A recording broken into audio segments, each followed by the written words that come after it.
Hello everyone, welcome to Gagan the deserving India IAS institute Chandigarh. आज हम continue कर रहे हैं हमारी यूपीएससी की मेंस आंसर राइटिंग की सीरीज को, जिसमें हम हर क्वेश्चन को समझते हैं, उसकी अप्रोच को समझते हैं, कैसे उसको लिखना है, कीवर्ड्स क्या हैं, what is the actual demand of the question, कैसे उसको अप्रोच करेंगे आप, और उसका एक मॉडल आंसर भी समझते हैं। देखो क्वेश्चन क्या है, what do you understand by judicial review in the Indian context? Enumerate the key provisions in the constitution with respect to judicial review in India. Simple प्रश्न है, कोई इसमें लैंग्वेज को उलझाया नहीं गया, आपसे सीधा कह दिया कि भाई जुडिशियल रिव्यू क्या होता है, न्यायिक समीक्षा, इसका हिंदी अनुवाद न्यायिक समीक्षा क्या होती है और संविधान से जुड़े इसके प्रावधान क्या है। बस सिंपल सा प्रश्न है। तो आप क्या करेंगे, पहले इंट्रो लिखेंगे। आप इंट्रो में टोटल वर्ड लिमिट, मान लो इसकी वर्ड लिमिट 250 शब्द है, तो आप टोटल वर्ड लिमिट का इससे ज्यादा खर्च नहीं करेंगे, 10 से 20%। तो आप मान के चलिए कि 25 से 30 शब्दों में आपने इंट्रो खत्म करनी है, right. Introduce with the meaning of judicial review. तो यहां पर आप क्या करेंगे, आप जुडिशियल रिव्यू यानी न्यायिक समीक्षा होती क्या है। देखो न्यायिक समीक्षा तो उसका अनुवाद हो गया ना, परिभाषा क्या है, what is the meaning of judicial review, इसमें जुडिशरी क्या करती है उसकी एक परिभाषा देंगे। उसके बाद एक्सप्लेन की provisions of the constitution with respect to judicial review. फिर बाद में mention few instances where it has been used, मतलब आज तक कहां कहां पर न्यायिक समीक्षा हुई है, जुडिशरी ने जुडिशियल रिव्यू किया है, उसके रिलेटेड क्या से प्रावधान है, उन सबको मेंशन करना है। चलो यहाँ पर आप वीडियो पॉज कर सकते हैं और अपना मेंस का आंसर लिख सकते हैं। मैं मूव कर रहा हूँ इसके मॉडल आंसर की तरफ। नेक्स्ट देखो, judicial review is the power of supreme court and the high court to examine the constitutionality of the acts of the parliament. सरल शब्दों में बात करें तो यहाँ पर क्या लिखा है कि भाई अगर पार्लियामेंट कोई लॉ बना रही है, कोई कानून बना रही है, उस कानून को बनाते वक्त कहीं वो किसी तरह की संविधान की अवहेलना तो नहीं कर रहे हैं, कॉन्स्टिट्यूशन को वायलेट तो नहीं कर रहे हैं, कॉन्स्टिट्यूशन के किसी बेसिक प्रिंसिपल को या बेसिक स्ट्रक्चर को वायलेट तो नहीं कर रहे हैं।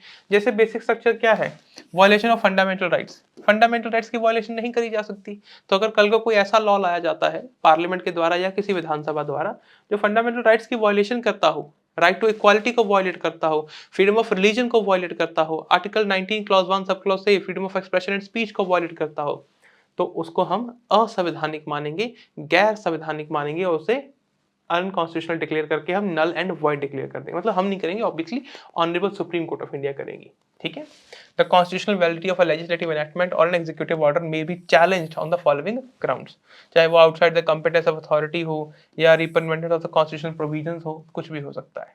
ठीक है, in Kesavananda Bharati versus state of Kerala, यहाँ पे लिखा नहीं है, ठीक है, मुझे पूरा बोलने की हैबिट है। Kesavananda Bharati versus state of Kerala 1973, यहाँ पे सिर्फ केशवानंद भारती केस लिख दिया गया है।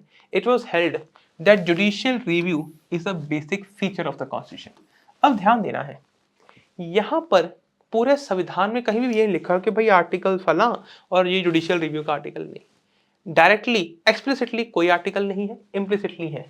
आर्टिकल 13 कहता है अगर कोई भी कानून फंडामेंटल राइट्स के खिलाफ है तो वो नल एंड वॉइड है। आर्टिकल 32 और 226 भी यही बात कहते हैं कि अगर कहीं पर आपको पाते हैं कि फंडामेंटल राइट्स की वायलेशन है तो सीधा सुप्रीम कोर्ट चल जाओ।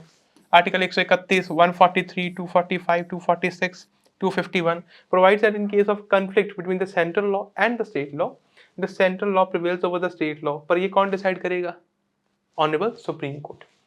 लास्ट पार्ट देखो इसका, Dr. B.R. Ambedkar had described the provisions related to judicial review as the heart of the Constitution. This power of judicial review has been utilized by the courts of India over time in cases like bank nationalization case। यह सबसे ज़्यादा और सबसे recent example है NJAC, National Judicial Appointment Case, इसमें लिखा नहीं हुआ, sorry commission, national judicial appointment commission 2015।